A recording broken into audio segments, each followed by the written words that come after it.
Again.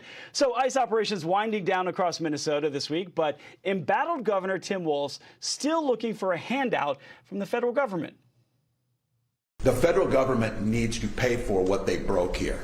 There are going to be accountability on the things that happen. The federal government needs to be responsible. You don't get to break things and then just leave without doing something about it. They came in to fix something, but Border Czar Tom Homan has other ideas. Listen to this. What did the state of Minnesota break? They were a sanctuary state. Their county jails weren't working with us across the state. So you know what?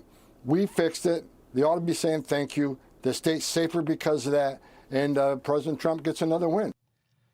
For more, let's bring in Alpha News investigative reporter Liz Collin. So, Liz, did Governor Walz really think that he would get the federal government to pay for anything after Minnesota State Police were slow to respond to help with issues when they arrived?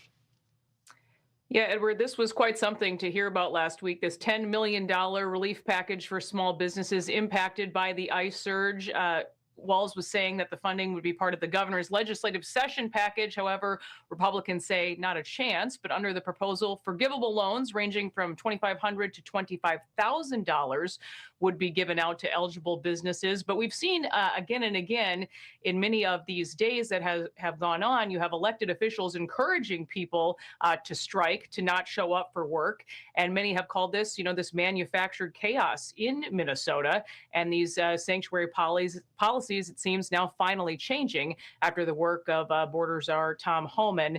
And we've seen this drawdown now go into effect in Minnesota after 4,000 arrests, and also announcing last week that 3,300 children have been located in Minnesota as well. Children that the last administration, Border Czar Tom Homan said, they were not even looking for. So, if he got the money, I wonder what kind of safeguards would be in there for fraud. But do statements like demanding money by Walz and Minneapolis Mayor Jacob Frey says that ICE caused $203 million in economic damage since January.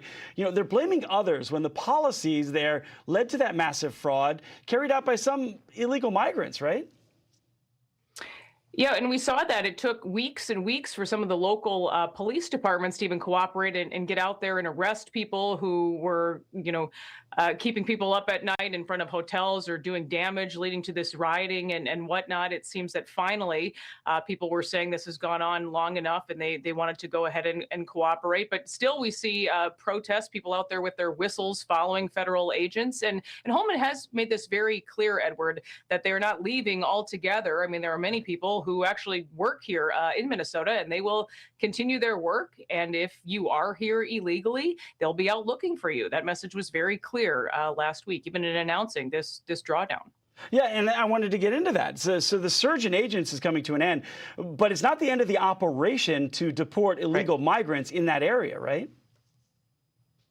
No, absolutely. I mean, hundreds are based here always. And now that Homan has talked about, they will be getting unprecedented cooperation at the levels of the jails, 87 counties. I believe he met with all 87 sheriffs while he was here.